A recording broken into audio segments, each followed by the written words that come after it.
Assalamualaikum warahmatullahi wabarakatuh.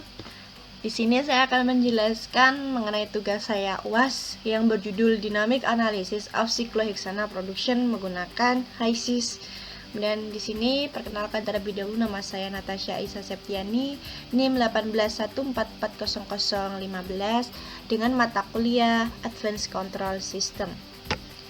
Nah, di sini yang perlu kita perhatikan, kita perlu memasukkan stream. Yang di sini yang pertama itu adalah stream dari bensinnya. Kemudian komponen yang perlu kita masukkan adalah nitrogen, hidrogen, metan, bensin, siklohexana. Kemudian mol fractionnya yang perlu kita masukkan adalah bensin sebesar 1. Kemudian total flow 100, temperaturnya 120 derajat Fahrenheit, pressure-nya 335 PSI. Kemudian yang kedua, stream dari H2 atau hidrogen feed-nya. Komponen yang perlu kita masukkan adalah nitrogen, hidrogen, metan, bensin, siklohexana. Kemudian mol fraction-nya adalah 0,05 dari nitrogennya, kemudian hidrogennya sebesar 0,975, metannya 0,02. Nah, total flow-nya 310, temperaturnya 120 derajat Fahrenheit, pressure-nya 335 PSI. Nah, langsung saja kita ke HYSYS. Di sini kita ke HYSYS, kita ke properties. Nah, di sini kita memasukkan komponen yang perlu kita masukkan ke streamnya. Nah, kita add. Nah, di sini komponen yang perlu kita masukkan adalah nitrogen, hidrogen, metan, bensin, dan siklohexana.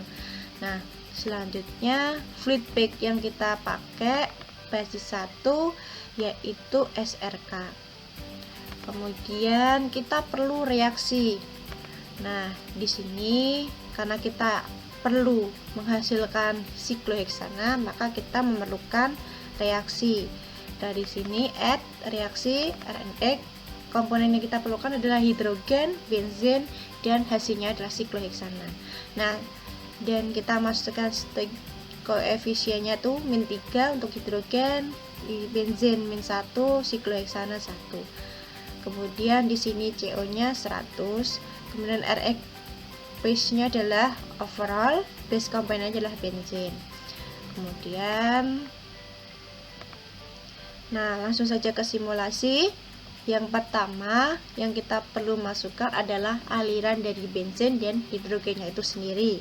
Nah, di sini bensinnya yang kita masukkan adalah untuk kondisinya temperaturnya 120 derajat Fahrenheit, pressure-nya 335 PSI, molar flow-nya adalah 100 untuk bensin. Dan komposisi yang perlu kita masukkan adalah bensin sebesar 1. Nah, kemudian kita setelah oke berwarna hijau, maka itu berhasil, dan ini diindikasikan warna biru tua. Kemudian hidrogen. Nah, di sini saya namai pre-H2. Nah, kondisinya sama, temperaturnya 120 derajat Fahrenheit, pressure-nya 335 PSI, molar flow-nya 310. Kemudian di sini komposisi dari nitrogennya sebesar 0,05, hidrogennya 0,975, metannya 0,02. Setelah oke dan berwarna hijau, maka bisa berhasil masukkan. Nah, di sini kita memerlukan mixer dan heater sebelum memasuk ke reaktornya. Nah, di sini mixer. Nah, di sini mixer yang kita masukkan adalah inletnya dari bensin dan hidrogen, pre-BZ dan pre-H2. Kemudian outletnya stream 1. Dan parameter yang perlu diperhatikan adalah automatic pressure assignment-nya adalah set outlet to lowest inlet. Nah, selanjutnya di sini kita perlu heater. Nah, di sini heater. Nah, inletnya stream 1, energinya Q1, outletnya stream 2. Fluid bag-nya basis 1. Nah, di sini kemudian kita masukkan stream 2-nya perlu kita masukkan adalah temperaturnya 350, pressure-nya 330. Nah, langsung saja ini sama tadi stream 2-nya 350 dan 330 untuk pressure-nya. Nah, kemudian stream 1 masuk ke heater, keluarannya stream 2 masuk ke reaktor. Nah, di sini konveksi reaktornya inletnya stream 2, vapor outletnya air out, kemudian liquid outletnya bottom, energinya Q2. Kemudian di sini parameternya delta P-nya 15 psi, kemudian liquid levelnya 50%. Nah, untuk reaksinya kita masukkan reaksi yang telah kita buat tadi set 1, kemudian otomatis akan muncul REX1. Nah, ini muncul, kemudian oke. Setelah itu kita juga perlu namanya cooler. Nah, di sini kondisinya yang kita masuk desainnya di sini inletnya air out, kemudian energinya cooling, kemudian outletnya flash in, kemudian rating worksheet. Nah, flash innya 120 temperaturnya, kemudian pressure-nya 15. Oke, setelah itu flash innya tadi memasukkan temperatur dan pressure-nya. Nah, selanjutnya setelah kita buat steady state, langsung saja kita ke dinamik. Kita dinamikan dari steady state yang telah kita buat ini. Nah, sebelumnya kita putus aliran dulu di mixer untuk menambahkan kontrolnya. Nah, ini dihapus, ini dihapus. Nah, di sini sebelumnya langsung kita tambahkan valve.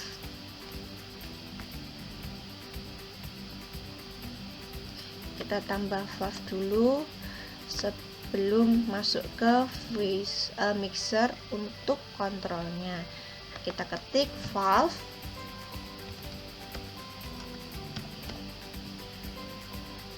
kita masukkan valve-nya di sini. Di sini valve, kemudian lagi kita masukkan valve-nya di sini. Valve-nya ada 3 sesuai modul, ada di sesudah bensin, hidrogen, dan sesudah bottom. Nah, selanjutnya kita masukkan parameter dari valve-nya. Nah, di sini dalam modul diperlukan valve-nya yang di sini sebenzinnya, valve dari bensin.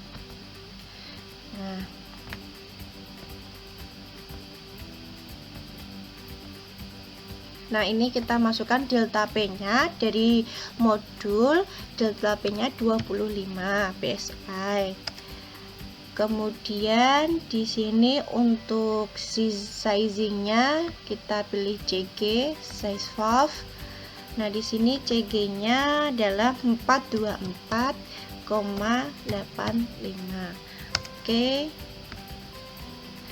424,85. Nah, habis itu kita masukkan ini dulu desainnya. Di sini desainnya kita masuk pre-bensin, kemudian kita masukkan bensin fluid untuk keluarannya.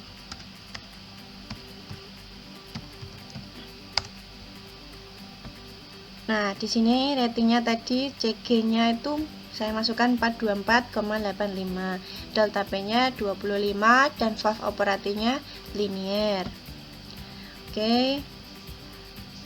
Setelah itu kita oke. Kemudian di sini untuk valve yang di sini sama, masukannya adalah hidrogen, kemudian di sini H2 feed. Kemudian ratingnya sama, di sini dalam modul itu sama. Untuk delta P-nya 25. Kemudian di sini CG size valve 424,85. Oke. Nah, selanjutnya kita edit dulu ini format, kita ukur agar sama hurufnya.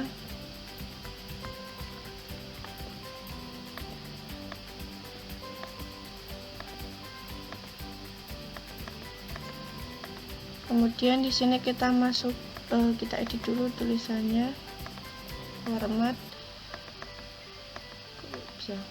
bentar, kita edit dulu atau kita geser.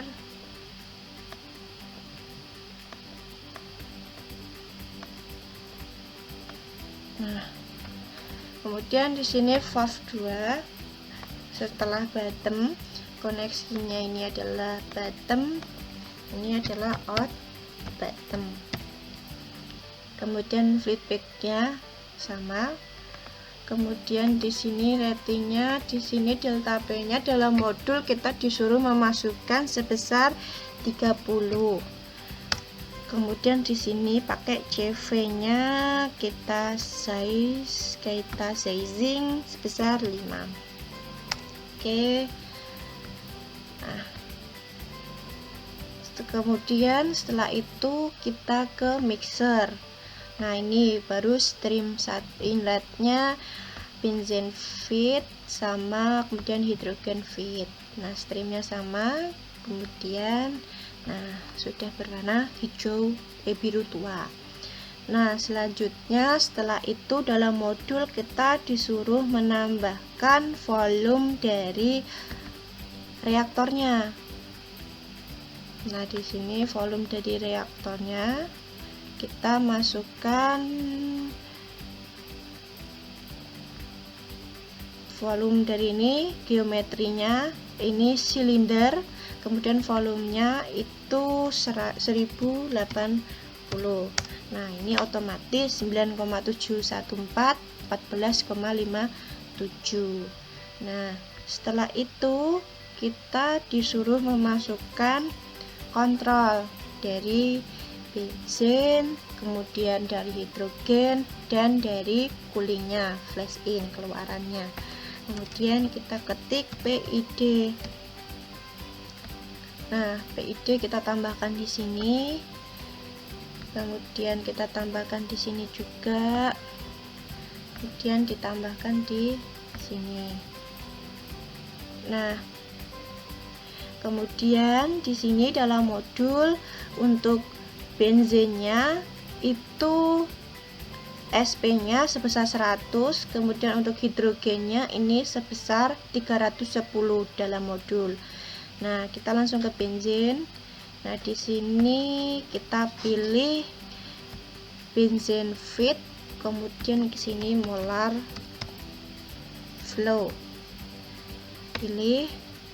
Kemudian di sini output target objeknya kita pilih valve 100 tadi, kemudian aktuator kita pilih.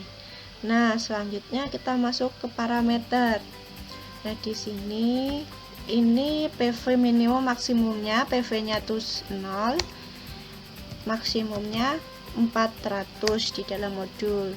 Nah, KC-nya kita disuruh masukkan untuk KC-nya itu sebesar 0,3. Kemudian untuk TI-nya 0,213. Nah, di sini SP-nya sebesar 100. Nah, oke, selanjutnya kita ubah namanya dengan benzene tone. Oke. Nah, sudah jadi flowsheet, kita ubah rotasinya. Nah, rapi. Kemudian kita langsung ke hidrogennya. Untuk kontrol hidrogennya sama seperti tadi, kita pilih proses variabelnya H2 feed.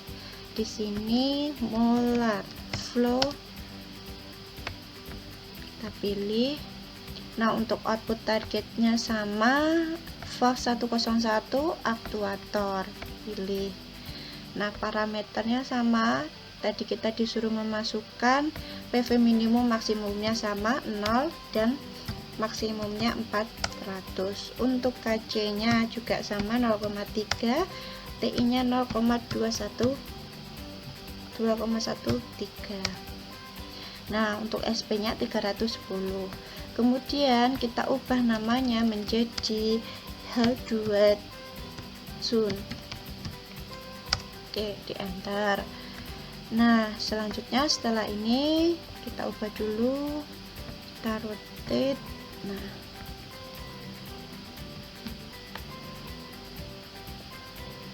oke, setelah itu kita ke kontrol yang flash in. Nah, di sini bedanya kita flash in, kita pilih flash in. Kemudian karena ini adalah yang diatur adalah temperatur, maka kita masukkan temperatur. Kemudian output objeknya kita masukkan ke cooling sebagai control valve. Nah, oke.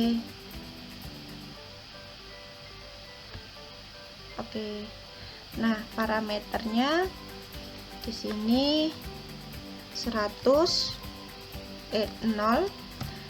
ini 1000. Kemudian sama 0,3 0,213. Nah, untuk koneksinya kita namai temperatur zone. Oke, kita edit dulu paket 180. Nah, seperti ini kontrolnya. Kemudian kita selanjutnya di modul kita disuruh buat data logger pada strip chart. Nah, strip chart, kemudian add data logger 1, kemudian kita disuruh menambahkan add flash in. Di sini molar flow,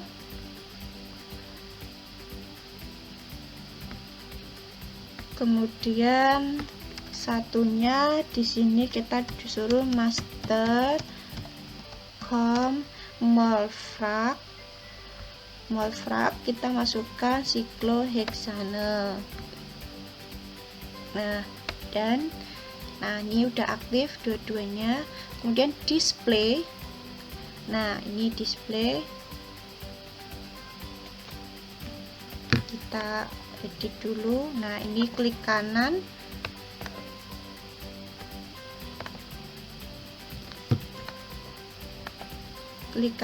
grab control, kemudian ke X.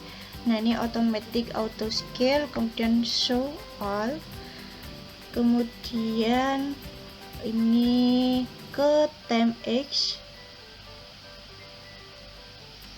Nah, kemudian ini setup loggernya sebesar 900 dan sampel intervalnya 20 second.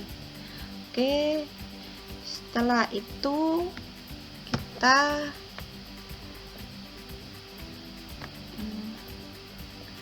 langsung disuruh mendinamikkan. Nah, setelah ini kita dinamikan, kita edit dulu ini.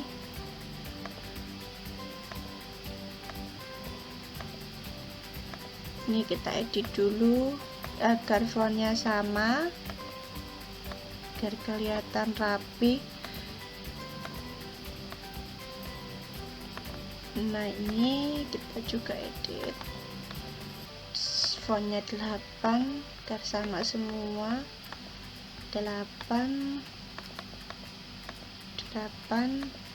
juga sama, 8 yang 8 juga 8. Nah, terakhir kita dinamikan mode dinamik.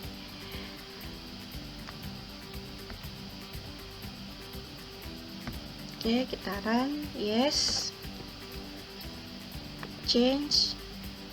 Oke, udah warna hijau, finish. Nah, di sini dalam modul yang perlu kita atur itu H2-nya, hidrogennya. Maka ini kita coba run dulu.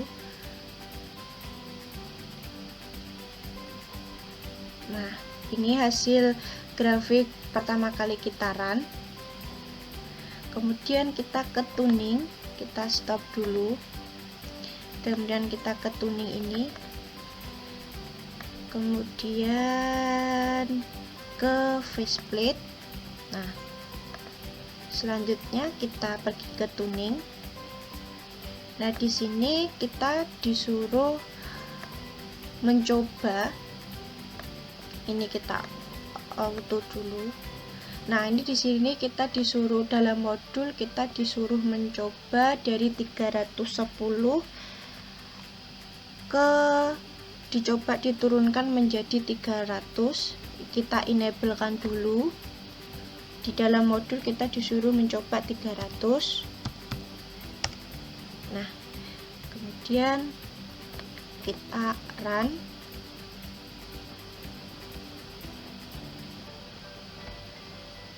Nah, ini L bemolnya atau itu jika diturunkan maka dari molar flow flash in nya itu akan naik jika diturunkan.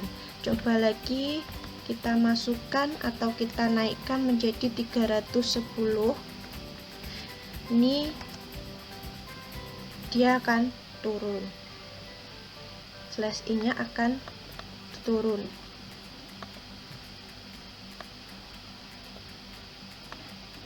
Coba kita turunkan lagi menjadi 280. Nah, dia akan otomatis molar flow-nya itu yang warna merah ini akan naik. Nah, seperti itu. Kemudian kita tarik kesimpulan dari grafik ini, dan dari modul sebelum ditambahkan mixer dan heater didapatkan grafik seperti ini. Kemudian dari modul sebelum ditambahkan mixer dan heater itu dapat disimpulkan, dapat dilihat dari grafik yang ada di sini. Itu ketika laju aliran hidrogen menurun, fraksi mol sikloheksana dalam aliran produk berkurang secara signifikan. Ini karena tidak ada cukup hidrogen dalam aliran untuk mengubah semua benzen, sehingga benzen yang tidak bereaksi. Kemudian dari sudut pandang bisnis, ini akan mengalami kerugian karena benzen tidak bereaksi di aliran produk dan produk tidak lagi memenuhi spesifikasi komposisi yang diinginkan. Nah, ini berarti harus dilakukan daur ulang dan memproses aliran produk yang menyebabkan biaya tambahan atau dengan terpaksa menjual produk dengan harga yang jauh lebih rendah dari harga yang diinginkan. Nah, ketika laju aliran hidrogen itu ditingkatkan, semua benzen bereaksi dan akan kelebihan hidrogen dalam aliran. Nah, kelebihan hidrogen ini pun akan juga memakan biaya lainnya karena membutuhkan peralatan yang lebih besar untuk mengangkut dan memisahkan aliran. Nah, dari masalah yang terdapat pada modul, maka perlu ditambahkan mixer dan heater agar fraksi mol sikloheksana dapat sesuai dengan yang diinginkan. Jadi ketika laju hidrogen itu meningkat, fraksi mol dalam aliran juga akan menurun dan sebaliknya. Proses inilah yang diinginkan agar tidak perlu mendaur ulang dan produk yang dihasilkan memenuhi spesifikasi komposisi. Nah, jadi ketika hidrogen itu ditingkatkan, mol yang dihasilkan itu akan menurun. Nah, kita coba seperti tadi di sini. Ketika ini dinaikkan, dia akan menurun. Nih, 103, 102 yang warna merah. Ini 101. Kemudian jika dia diturunkan 280, dia akan naik. Nah, inilah yang diinginkan. Nah, kemudian ini akan lahan perlahan dia akan stabil. Nah, ini 108. Begitu yang perlu saya jelaskan tentang dynamic analysis of cyclohexana production. Nah, semoga apa yang saya jelaskan dapat diterima dengan baik, dan apabila saya ada salah kata dalam menjelaskan, saya mohon maaf. Wassalamualaikum warahmatullahi wabarakatuh. Terima kasih.